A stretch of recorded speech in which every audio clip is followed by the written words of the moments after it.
Introduction au stoïcisme, origine et principes de base. Bienvenue dans ce voyage à travers le temps et la sagesse, où nous allons explorer l'une des philosophies les plus influentes et les plus intemporelles de l'histoire humaine, le stoïcisme.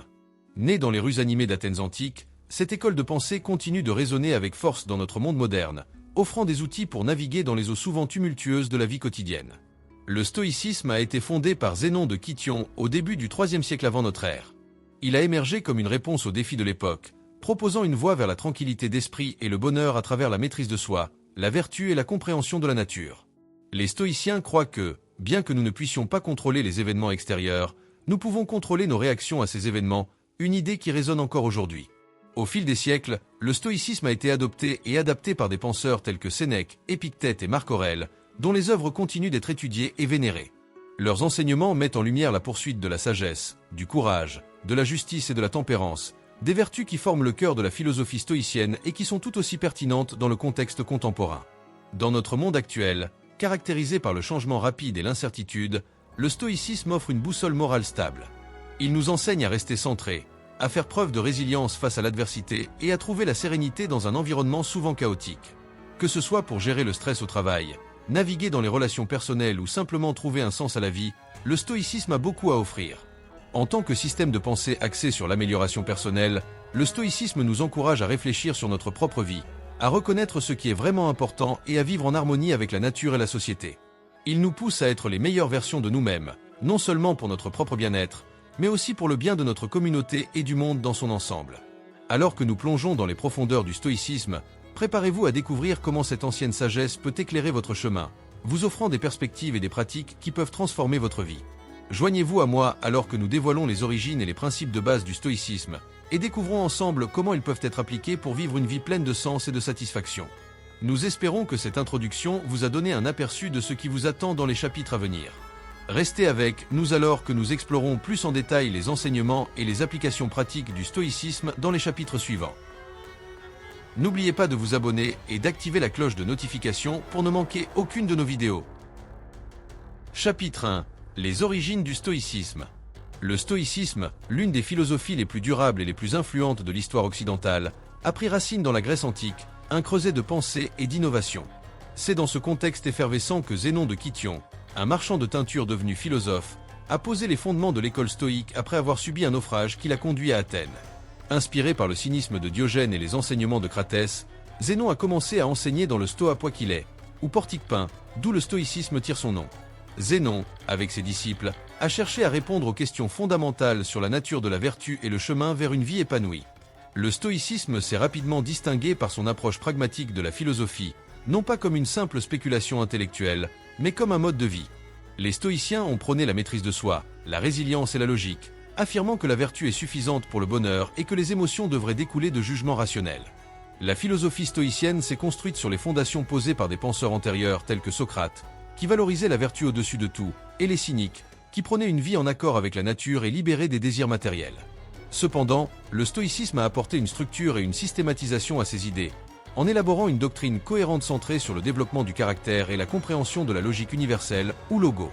Les premiers stoïciens ont également été influencés par l'hermétisme et le platonisme, intégrant des concepts tels que l'unité de l'être et l'importance de l'harmonie avec le cosmos.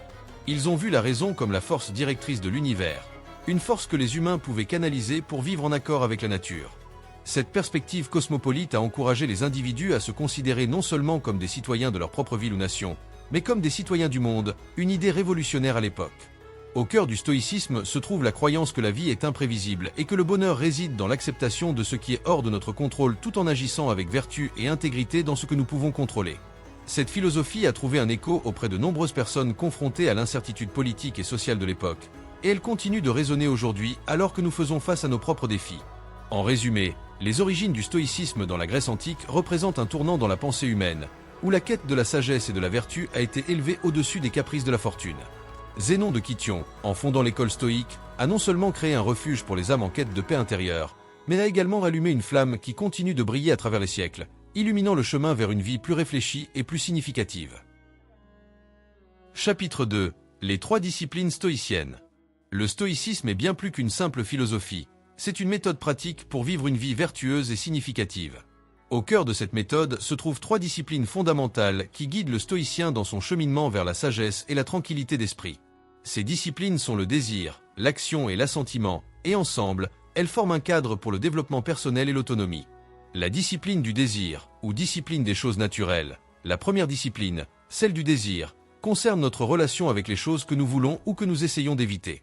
Les stoïciens enseignent que nous devrions désirer uniquement ce qui est en notre pouvoir, c'est-à-dire nos propres actions et attitudes. Tout ce qui est extérieur à notre contrôle, comme la richesse, la santé, la réputation, ne devrait pas être l'objet de notre désir. Cette discipline nous apprend à distinguer entre les désirs naturels et nécessaires, comme manger pour vivre, et les désirs non nécessaires, comme la poursuite de la richesse ou du luxe.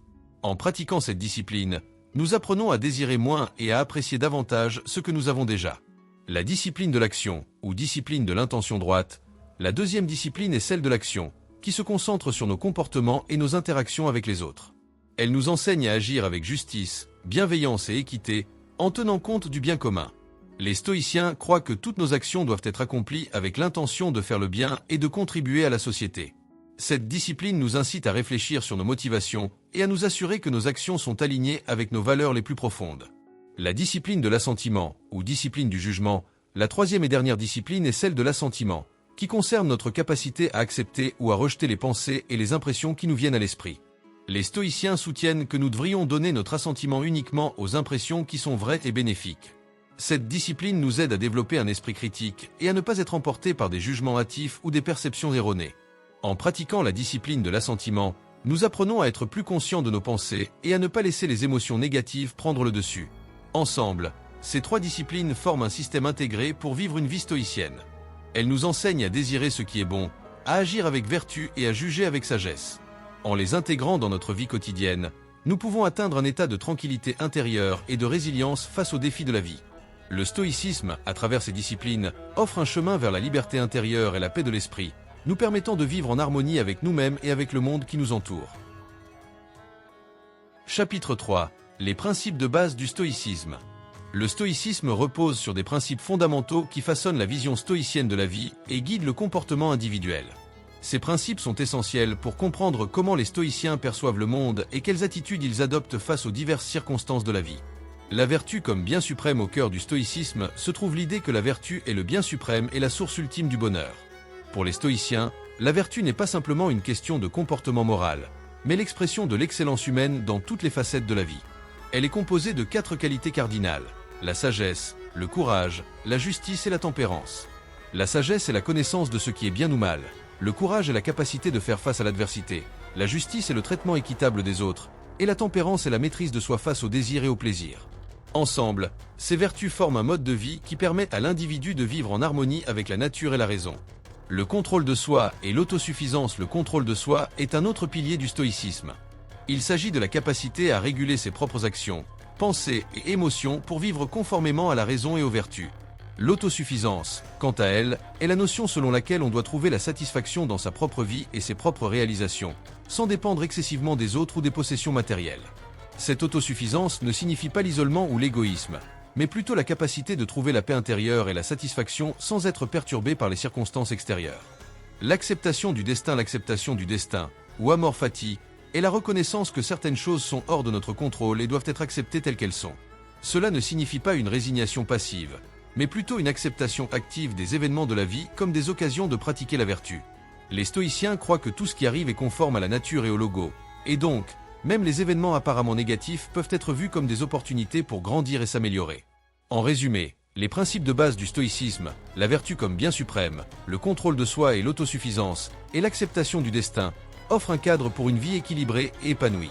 Ils encouragent l'individu à se concentrer sur son développement personnel, à agir avec intégrité et à embrasser la vie dans toute sa complexité. En adoptant ces principes, nous pouvons trouver la force de surmonter les obstacles et la sérénité pour apprécier les moments de bonheur, tout en contribuant positivement au monde qui nous entoure. Chapitre 4. Les figures clés du stoïcisme. Le stoïcisme, une philosophie de la Grèce antique, a connu une renaissance durant la période romaine grâce à des penseurs tels que Sénèque, Épictète et Marc Aurèle. Ces figures emblématiques ont contribué à façonner le stoïcisme en une doctrine qui prône la maîtrise de soi, la résilience et la vertu comme moyen d'atteindre une vie épanouie. Sénèque, dans ses lettres à Lucilius, explore la condition humaine et offre des conseils pratiques pour vivre selon les principes stoïciens. Il aborde des thèmes variés tels que la richesse, l'amitié, la liberté et la brièveté de la vie, toujours avec l'objectif de guider vers une existence plus vertueuse et plus heureuse. Ses écrits sont empreints d'une profonde humanité et d'une compréhension aiguë des défis de la vie quotidienne.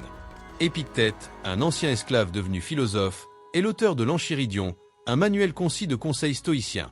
Il y distille la sagesse stoïcienne en aphorismes puissants, insistant sur l'importance de se concentrer uniquement sur ce qui est en notre pouvoir, nos propres pensées et actions, et d'accepter sereinement ce qui ne l'est pas. Épictète enseigne que le bonheur réside dans la conformité à la nature et dans la capacité à rester imperturbable face aux vicissitudes de la vie. Marc Aurèle, empereur romain et philosophe, a laissé derrière lui les Pensées pour moi-même, une collection de réflexions personnelles qui révèle son engagement envers les principes stoïciens. Malgré les lourdes responsabilités d'empereur, il s'est efforcé de vivre une vie de simplicité et de dévouement au bien commun. Ses méditations sont un témoignage de sa quête incessante de sagesse et de sa lutte pour rester vertueux et juste, même dans les moments les plus difficiles. Ces trois penseurs partagent une vision commune du stoïcisme, où la vertu est le bien suprême et le chemin vers la tranquillité de l'âme. Leurs enseignements soulignent l'importance de l'autodiscipline, de la clarté de jugement et de la bienveillance envers autrui. Ils nous rappellent que, malgré les aléas de la vie, nous avons toujours le pouvoir de choisir notre réponse et de cultiver notre caractère moral. Le stoïcisme, tel qu'il a été interprété et vécu par Sénèque, Épictète et Marc Aurèle, offre une perspective intemporelle sur la manière de vivre une vie pleine de sens.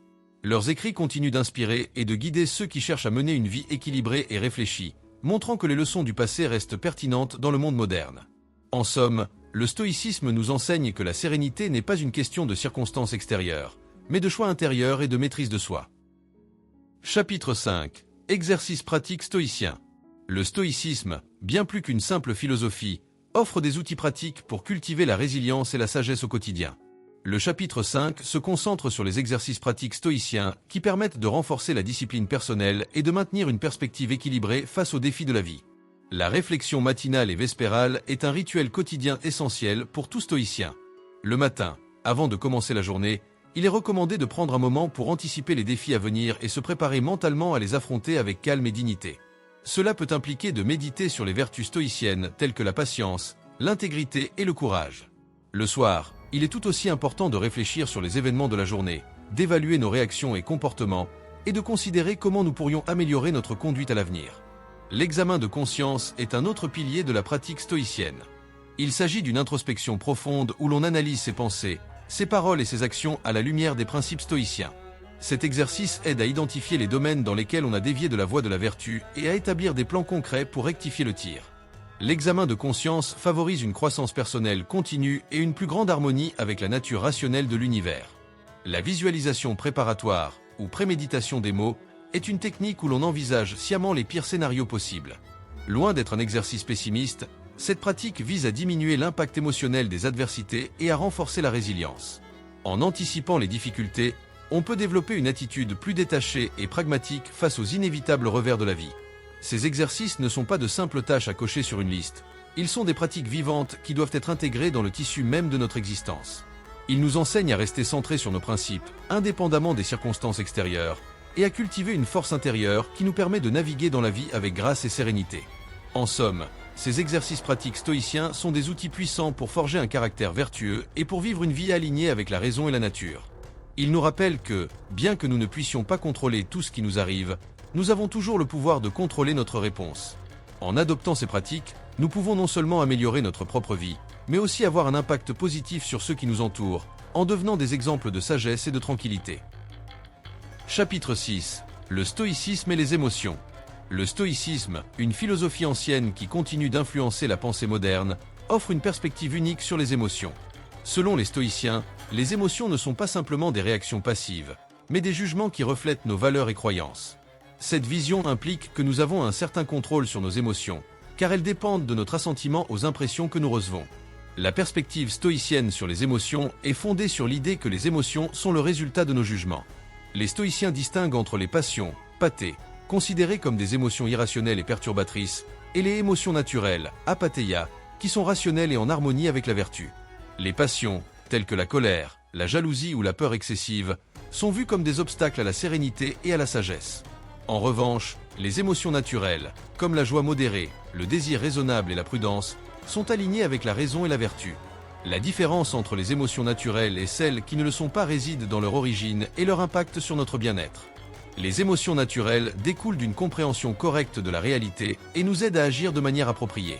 Elles sont proportionnées à la situation et ne nous perturbent pas outre mesure. À l'inverse, les émotions non naturelles sont basées sur des jugements erronés et des croyances fausses. Elles nous éloignent de la vertu et perturbent notre tranquillité d'esprit.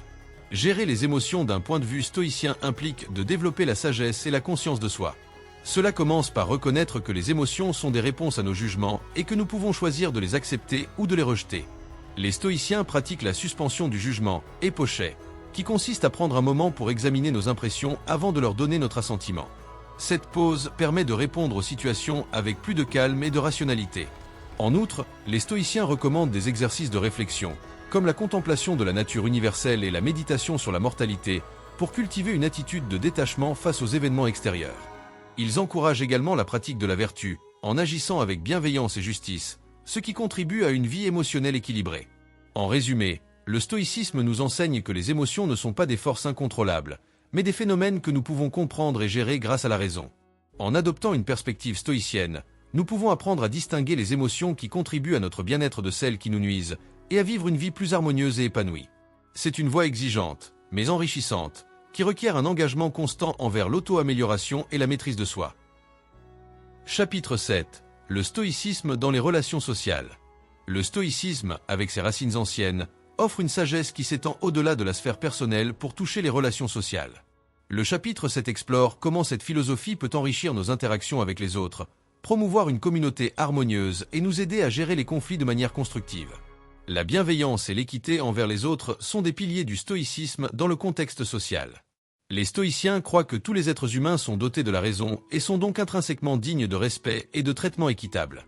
Cette approche encourage à agir avec gentillesse et justice, non pas par attente de réciprocité, mais parce que c'est conforme à notre nature rationnelle et vertueuse. La bienveillance stoïcienne ne se limite pas à l'absence de malveillance, mais implique une action proactive pour le bien-être d'autrui. Le rôle de la communauté et de la citoyenneté mondiale est un autre aspect crucial du stoïcisme. Les stoïciens voient l'humanité comme une seule grande communauté, la cosmopolie, où chaque individu est un citoyen du monde. Cette vision cosmopolite nous incite à considérer nos actions dans un cadre plus large, reconnaissant que nos choix ont des répercussions au-delà de notre cercle immédiat. Elle nous pousse à contribuer positivement à la société et à promouvoir la paix et la compréhension entre les peuples. La gestion des conflits, selon le stoïcisme, requiert une approche rationnelle et empathique. Les conflits sont souvent le résultat de malentendus ou de jugements hâtifs. Les stoïciens recommandent de s'efforcer de comprendre le point de vue de l'autre partie et de rechercher des solutions qui respectent la dignité de tous les impliqués. Ils conseillent de rester calme et de ne pas se laisser emporter par des émotions perturbatrices, ce qui permet de résoudre les différends de manière plus équitable et durable. En approfondissant ces concepts, nous découvrons que le stoïcisme n'est pas une philosophie passive ou isolée, mais une voie active et engagée dans le monde. Elle nous enseigne à être des membres responsables et bienveillants de la société, à chercher l'équité et à résoudre les conflits avec sagesse. En intégrant les principes stoïciens dans nos relations sociales, nous pouvons contribuer à un monde plus juste et plus pacifique, où chaque individu est valorisé et respecté. Chapitre 8. Le stoïcisme et la mort. Le stoïcisme, une philosophie qui prône la sagesse et la vertu, aborde la question de la mort avec une perspective qui invite à l'acceptation et à la réflexion. Le chapitre 8 nous amène à considérer la mortalité et l'impermanence non pas comme des sujets tabous, mais comme des aspects fondamentaux de l'existence humaine. La mortalité et l'impermanence sont des thèmes centraux dans la pensée stoïcienne. Les stoïciens nous rappellent que tout dans l'univers est éphémère et que la mort est le destin inévitable de tous les êtres vivants. Cette prise de conscience n'est pas destinée à susciter la peur ou la tristesse, mais plutôt à renforcer notre appréciation de la vie et à nous encourager à vivre chaque moment pleinement. En reconnaissant l'impermanence de la vie, nous sommes incités à ne pas prendre les choses pour acquises et à valoriser le temps que nous avons. La mort comme partie naturelle de la vie est une autre notion importante du stoïcisme. Les stoïciens considèrent la mort non pas comme une fin tragique, mais comme un retour à la nature, un processus naturel qui complète le cycle de la vie. Cette perspective nous aide à aborder la mort avec sérénité et à comprendre que la crainte de la mort est souvent le résultat de jugements erronés et d'attachements excessifs. Comment vivre une vie pleine en acceptant la mort est peut-être l'enseignement le plus précieux du stoïcisme. Les stoïciens nous exhortent à vivre selon nos principes et à poursuivre la vertu, indépendamment de la durée de notre existence. Ils nous encouragent à agir avec intention et à faire des choix qui reflètent nos valeurs les plus profondes. En acceptant la mort, nous pouvons nous libérer de l'anxiété liée à l'avenir et nous concentrer sur le présent, en cultivant des relations significatives, en contribuant au bien commun et en cherchant la croissance personnelle. En approfondissant ces idées, nous découvrons que le stoïcisme nous offre des outils pour aborder la mort avec dignité et paix intérieure. Il nous enseigne que la qualité de notre vie est déterminée non pas par sa longueur, mais par la profondeur de notre engagement envers la vertu et la sagesse. En intégrant la mortalité dans notre compréhension de la vie, nous pouvons aspirer à une existence riche et significative, marquée par la tranquillité d'esprit et l'harmonie avec le monde naturel. En conclusion, le stoïcisme, bien plus qu'une simple philosophie antique, est un mode de vie qui continue de résonner dans notre quotidien. La récapitulation des points clés de cette philosophie nous rappelle l'importance de la vertu, du contrôle de soi et de l'acceptation du destin. Ces principes, lorsqu'intégrés dans nos vies, peuvent nous aider à naviguer les défis avec sérénité et résilience. Intégrer le stoïcisme dans la vie quotidienne commence par la pratique des 3 disciplines stoïciennes, le désir, l'action et l'assentiment. Cela signifie apprendre à désirer ce qui est en notre pouvoir, agir avec intention et justice, et accepter sans réserve ce qui échappe à notre contrôle. En cultivant la vertu comme bien suprême, nous pouvons trouver la paix intérieure et vivre en harmonie avec le monde qui nous entoure. Le stoïcisme nous enseigne également à gérer nos émotions, à pratiquer la bienveillance envers les autres et à accepter la mortalité comme une partie naturelle de la vie. En adoptant une perspective stoïcienne, nous pouvons apprendre à apprécier chaque moment présent et à vivre une vie pleine de sens, même face à l'inévitable. L'invitation à la réflexion et à la discussion est cruciale pour approfondir notre compréhension du stoïcisme. Engagez-vous dans des dialogues avec d'autres, partagez vos expériences et défis, et explorez comment les enseignements stoïciens peuvent être appliqués dans des situations concrètes. C'est à travers cette exploration continue que nous pouvons véritablement incarner les idéaux stoïciens et influencer positivement notre environnement. En somme, le stoïcisme n'est pas seulement une théorie à contempler, mais une pratique vivante à embrasser. Il offre des outils pour forger un caractère résilient et pour vivre une vie équilibrée, centrée sur la poursuite de la vertu et la recherche du bien commun.